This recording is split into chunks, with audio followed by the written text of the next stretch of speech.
Before we go any further, hit subscribe and drop a comment telling us where you're listening from. The minute my social climber boyfriend landed a civil service post, he marched his new girl straight to our door and demanded I give the ring back. His mother jabbed a finger in my face. My son belongs to the government now. A small town nobody like you doesn't deserve him. They joined forces to kick me out of the company, boxed my stuff, locked the doors, left me humiliated on the curb. When I had nowhere left to turn, I speed dialed a number I'd saved with nothing but a first name. On the other end was the man Riverdale calls the untouchable crown prince, my ex's legendary big brother, cold as ice and twice as powerful. I sobbed so hard I could barely breathe. Capital, Derek dumped me. I don't have anywhere to go. His voice was winter calm, yet I caught the faintest tremor. Stop crying. Come to me. I'll marry you. Months later, at that big brother's engagement gala, the ex watched me glide down the marble stairs in a white wedding gown, my hand tucked through the arm of the one man he fears most, and his face went blank. Inside my head I heard the groom's quiet vow, 10 years, I've waited 10 damn years, and now she's finally mine.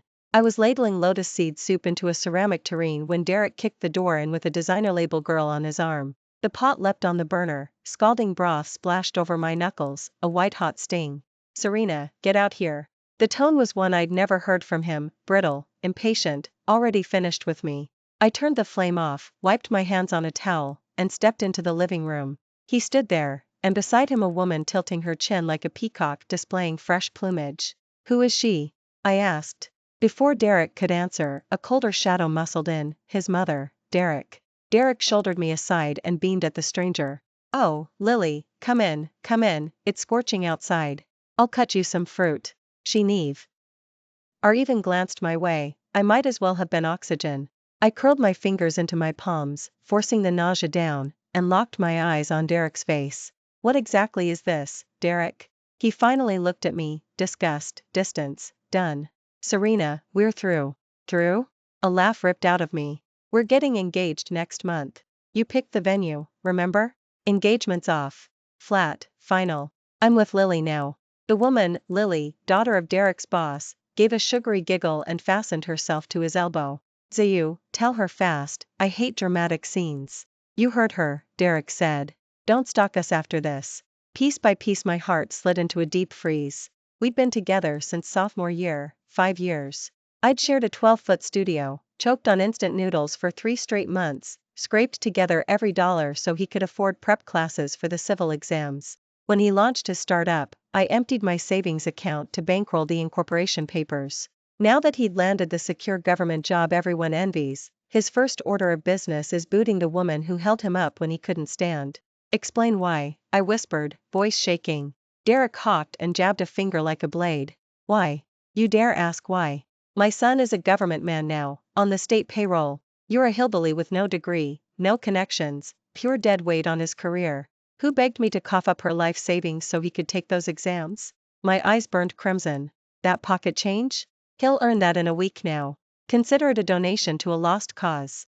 Every syllable was poison-tipped, aimed straight at arteries. I turned to Derek, the man I'd loved since lecture hall days. He just stood there, letting every insult sail, already bored. What about the company? I rasped. We founded it together, my name's on the shareholder list. Derek barked out a laugh. Wake up. I'm the legal rep, the clients are mine. You answered emails. You were never a founder, just unpaid help. Funny, I remember pitching till 2 a.m., remembers the client who signed because I drank until my stomach bled. Enough. He sliced the air. Door number 1, take 20 grand and vanish. Door number 2, I keep the money and still make you disappear. Pick. 20 grand. 5 years, every dime I'd earned, every dream I'd invested, reduced to hush money the size of a used sedan. Tears I'd sworn I wouldn't shed slipped free. Derek watched me cry and smirked. Stop blubbering, it's bad luck. Pack your rags and get out. Lily has allergies. With that she stormed into the bedroom, hurling my clothes, my books, every keepsake out the open window. Outside, the sky cracked and rain came down in sheets. My life landed in the mud, soggy, ruined, ridiculous. Leave. Now. Derek grabbed my arm and flung me through the doorway. I skidded, knees slamming into the puddled concrete. Rain soaked me in a heartbeat, washing away the last ember of warmth. The door slammed.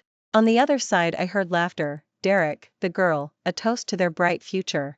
On my side, thunder, rain, and the taste of rust in my mouth. Love, gone. Career, gone. Even the roof, gone. I was a stray pup curled on the curb, shivering in a storm that smelled of gasoline and broken plans. My phone vibrated in my pocket. Hands numb, I fished it out. A banking alert glowed on the screen. Account, transfer $20,000.00. Balance, 52 cents. Derek. He'd raided my checking account and stolen the 20 grand we'd budgeted for the engagement dinner. He couldn't even leave me the illusion of dignity. Desperation closed over my head like black water. Then, muscle memory flicked open the contacts list. One name hovered, untouched for 3 years, Lucas. The capital god my ex feared, the man who'd filled a doorway at a private dinner, eyes like winter static. He'd driven me home once, I'd saved the number on impulse. Never called. Never texted. Our worlds don't orbit the same sun. But tonight, the world had already ended. I pressed call. It rang so long I was sure it would flip to voicemail. Just as my thumb moved to hang up, the line clicked. Yeah? Low, cool, detached, one syllable, and you know he's used to being obeyed. The tears broke loose again. Capital. I sobbed, hiccuping. It's Serena. Derek's girlfriend, ex-girlfriend. I babbled like a madwoman, rain drumming the phone. He threw me out. I've got nothing left, no place to sleep. Silence stretched, thick, endless. I thought he'd cut the connection. Then, quieter than before, that same glacial voice, only now something else shimmered beneath it, something raw. Stop crying. Come to me. I'll marry you. Don't cry. Send me the address. Half an hour later a black Maybach glided to a soundless stop in front of me. The headlights sliced through the rain like twin blades, cutting open the endless dark that had swallowed me. The rear door swung open and a black umbrella unfolded above my head, sealing out the storm. I looked up and met a pair of eyes as deep as the sea. It was Lucas. He wore a perfectly tailored black suit, posture straight, aura refined. Rain had darkened his shoulders, but he didn't seem to notice. He bent slightly and reached out his hand. Get up. His palm was broad and warm, the exact opposite of Derek's brutality. I hesitated, then placed my hand in his. One firm tug lifted me out of the ice-cold puddle. He shrugged out of his suit jacket and, without asking, draped it over my shoulders. The coat carried his body heat and a faint woody scent, wrapping me whole. Inside. He opened the car door and I climbed in like a puppet, movements mechanical. The cabin was warm and dry, a different universe from the wind-lashed street. Lucas settled beside me and told the driver, Cloudcrest. The car moved off smoothly. Watching the city streak past, I finally realized that the legendary big brother Derek had always feared had just rescued me. I twisted a soaked corner of my dress, the wet fabric clammy against my skin. Sorry, I'm getting your car dirty. Doesn't matter. His voice was level, emotionless. I didn't know what else to say, so I stayed quiet. The silence inside the car felt heavy. I snuck a glance at him. His profile was carved, nose straight, lips thin. Just sitting there exuded quiet authority. So this was the Capital Crown Prince? No wonder he and Derek, an opportunist who had to claw for every inch, lived on different planets. The car climbed a gated mountain road guarded at several checkpoints and finally stopped in front of a brightly lit mansion. We're here. Lucas stepped out first and opened my door again. A middle-aged man in a butler's uniform hurried over with an umbrella. Welcome home, sir. Harris, have someone prepare women's clothes and a bowl of ginger broth, Lucas ordered. Yes, sir. I followed him inside and was struck speechless. Soaring ceilings, a massive crystal chandelier, a sweeping staircase, oil paintings I couldn't name but that screamed money. Everything whispered wealth in a tone I'd never even heard on television. A maid soon brought fresh clothes and towels. Serena, the bathroom is through there. A hot shower will keep you from catching cold, Harris said politely. I took the items in a daze and walked into a bathroom larger than my old bedroom, feeling as if I were dreaming. Hot water poured over my frozen skin, slowly returning reality to me. When I emerged in soft, clean pajamas, Lucas was sitting on the living room sofa, a steaming cup of ginger broth waited on the coffee table. Drink. He indicated the cup. I sat and sipped. The spicy warmth slid down and chased away the last of the chill. Thank you, Lucas, I murmured, eyes lowered. Today, thank you so much. My name is Lucas, he corrected. Lou. I've heard about Derek. He studied me. What are your plans? I shook my head blankly. What plans could I have left? I owned nothing anymore. If you have nowhere to go, stay here for now, he said. I looked up sharply. No, I can't. I've troubled you enough. How could I move in here? We were strangers. Rescuing me was already a debt I could never repay. It's no trouble. His tone stayed flat, but it carried finality. There are plenty of rooms. I bit my lip, thoughts tangled. Why, are you helping me? I asked the question gnawing at me. He paused, his deep gaze resting on my face. Because Derek is my brother in name. When he screws up, it's my job to fix it. The explanation sounded reasonable, yet I felt there was more. I didn't press further. That night I slept in a spacious guest room at Cloudcrest. Lying in the enormous bed, I never closed my eyes. I didn't know that after I fell asleep Lucas stood outside my door for the entire night. His assistant Alex approached on silent feet and reported in a low voice, "Sir, it's all clear." After Derek landed the civil service post he immediately latched onto the deputy director's daughter at Derek's. Today he took that woman to force Serena to break the engagement. They kicked her out, seized the company the two of them had started, and even drained the last 20 grand from her account. Lucas's face turned arctic. The company? Yes, the one you, enough. Lucas cut him off coldly. Alex fell silent.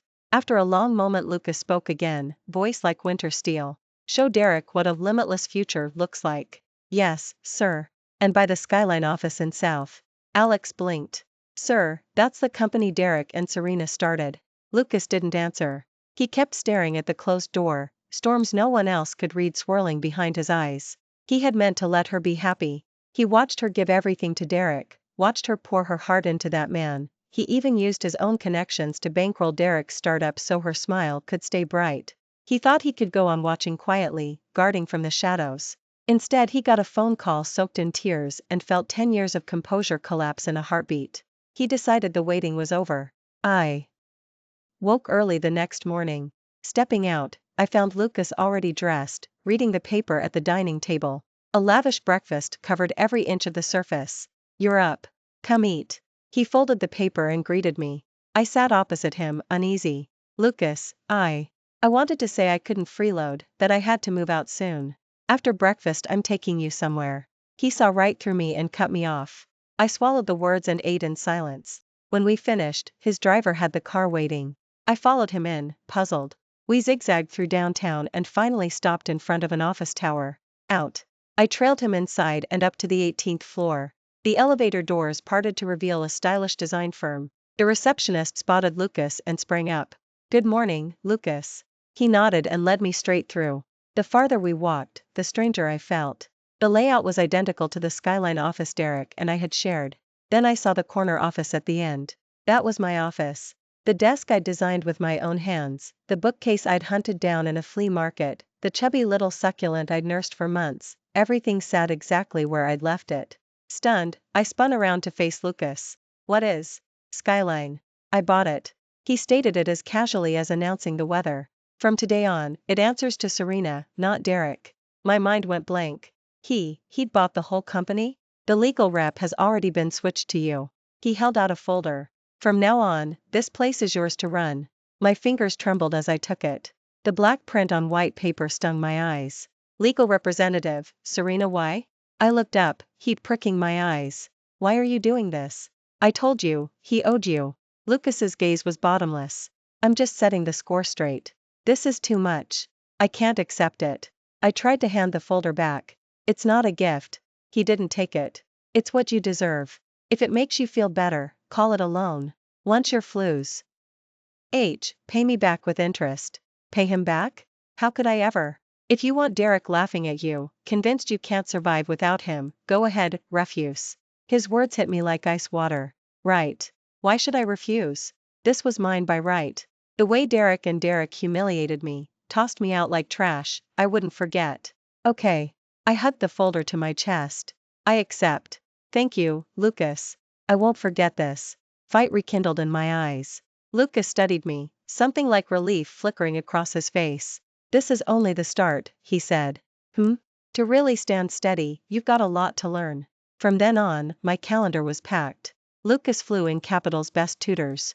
They drilled me on business admin, finance, social etiquette, even hired a self-defense coach.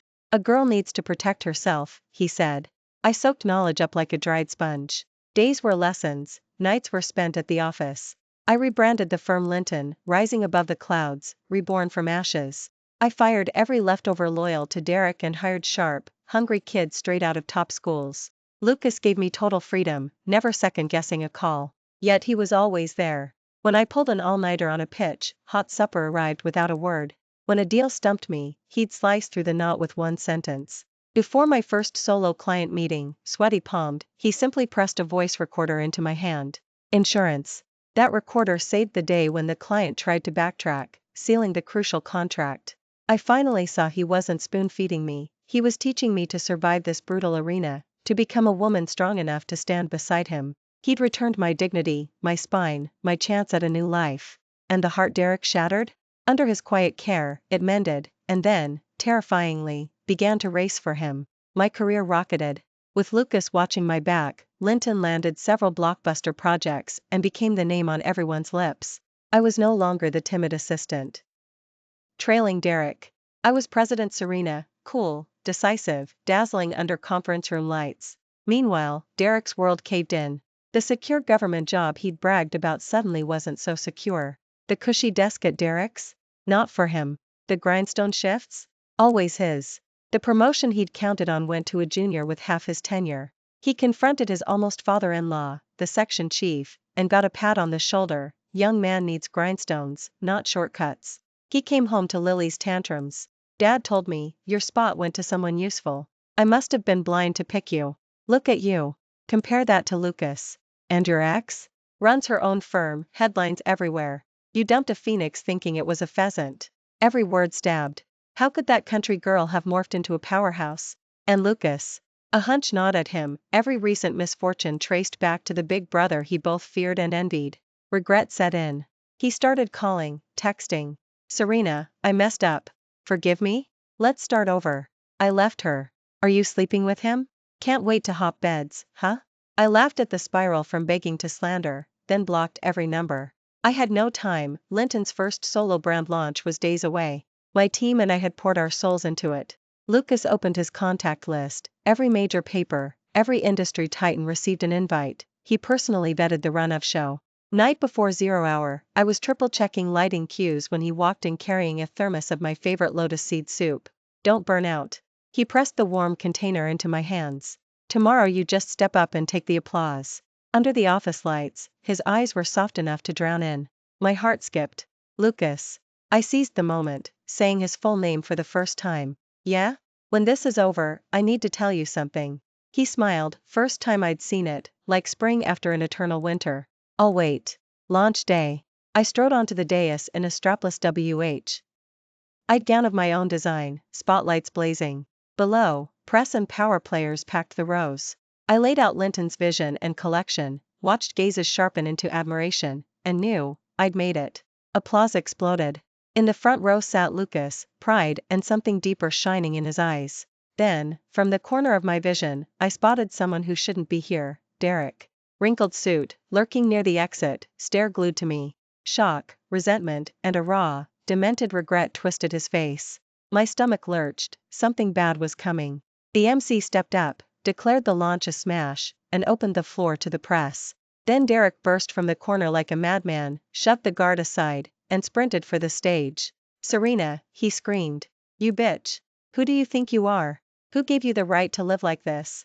Gasps rippled through the hall. Every lens spun and locked on him. Security lunged, he flung them off. Stay back. He jabbed a finger at me, face twisted. She's fooled you all. This woman's nothing but a gold-digging tramp. She dumped me yesterday and jumped straight into my big brother's bed. Everything she has she whored for. His words detonated like shrapnel. Reporters surged, strobes firing, desperate to freeze the scandal in pixels. The blood drained from my face. I hadn't believed he could sink this low. At the biggest moment of my career he'd chosen to obliterate me with the filthiest lie. I went ice cold, fists clenched, too furious to speak. Just as I felt the floor crumble beneath me, a calm, steely voice cut through the chaos. You claim she seduced your big brother? Lucas had mounted the stage unnoticed. He planted himself in front of me, a human mountain blocking the storm. Without even glancing at Derek he took the mic from the host and swept his gaze across the media pit. Guess it's time to set the record straight. He paused, then, under 1,000 stunned stares, turned to me and slowly dropped to one knee. From his pocket he proto. Set a velvet box. The lid flipped open to reveal a diamond that blazed like a fallen star. Serena. His voice, amplified to every corner and streaming live to the planet, rang clear. I admit our relationship is not what he claims. Because from day one I've been the one chasing, pestering, scheming, doing whatever it takes to keep her beside me. So, will you give me the title I want and marry me? Time slammed to a halt. The hall fell silent enough to hear jewelry tinkle. I stared at the man kneeling before me, saw 10 years of longing in his eyes, and tears flooded out. This wasn't PR. It was the grand, globally televised confession he'd plotted for years. Derek, the instigator, went slack-jawed, collapsing like a puppet with cut strings. No, impossible. Big brother, how, he mumbled, finally realizing the nobody he'd dumped was the woman his untouchable brother had cherished for a decade. I extended my trembling hand, vision swimming. Yes. Lucas smiled, slid the ring onto my finger, and, in front of the world, pulled me into his arms. Thank you, he whispered against my hair. I sobbed into his chest like a child. All the grievance, all the shame, dissolved in that embrace. I finally understood, some people exit your life just so someone better can walk in. Our engagement party dwarfed every other capital social event that year. The city's top hotel hosted it, the guest list a who's who of money and power. I floated down the aisle of the ballroom in a white bridal gown on Lucas's arm, collecting compliments like flowers. Lucas to be, the woman every insider envied. Derek was forced to attend. Lily's father, his would-be father-in-law, escorted him like a prisoner. The morning after Lucas proposed, Lily had dumped him publicly and brutally. To curry favor with Lucas, the man shoved all blame onto Derek and dragged him here to apologize. Derek stood in an ill-fitting discount tux, a clown stranded among silk and diamonds. Watching my jewels sparkle, my smile glow. The unreachable man beside me, his eyes cracked with despair. When the line reached him for the toast, his glass rattled in his grip. Be big brother, he croaked, voice shredded. Lucas gave a cool nod, eyes never meeting his. Derek's gaze crawled to me. His lips quivered until the shameful words scraped out. Big sister. The title emptied him, the tumbler slipped and shattered at his feet. He folded like laundry and was hauled out by his ex-future father-in-law, dead weight nobody wanted. I watched him disappear and felt nothing. Pity? Maybe. But he'd sown every seed. Weeks later word arrived, Derek had been fired from Derek's for serious misconduct. The secure government job he'd abandoned me to keep, shattered. His mother, Derek, cracked under the scandal, wandering South streets telling strangers a vixen her son dumped had ruined them. His life lay in ruins. Mine was just beginning. Under my watch Linton became the country's top design house. I stand on my own, I am the dynasty. On wedding day the sun beamed like approval. I wore the planet's most beautiful gown and walked toward the man who'd waited 10 years for this minute. When we exchanged rings I pressed my ear to his chest, absorbing the steady drum of his heart. Then a low, possessive voice, his, yet not, sounded inside my head. Finally, after 10 years, you are mine. I jerked back, stunned. He only smiled, eyes liquid with love, and bent to kiss me. Amid the cheers I understood, a decade ago, before I even knew his name, I'd already moved into his heart. He'd spent 10 years weaving a safety net of devotion so that when I fell, I'd fall straight into his arms, for life. Thanks for listening. If you enjoyed the story, hit like and share it with friends. Tell us your thoughts in the comments, subscribe for more, and see you next time.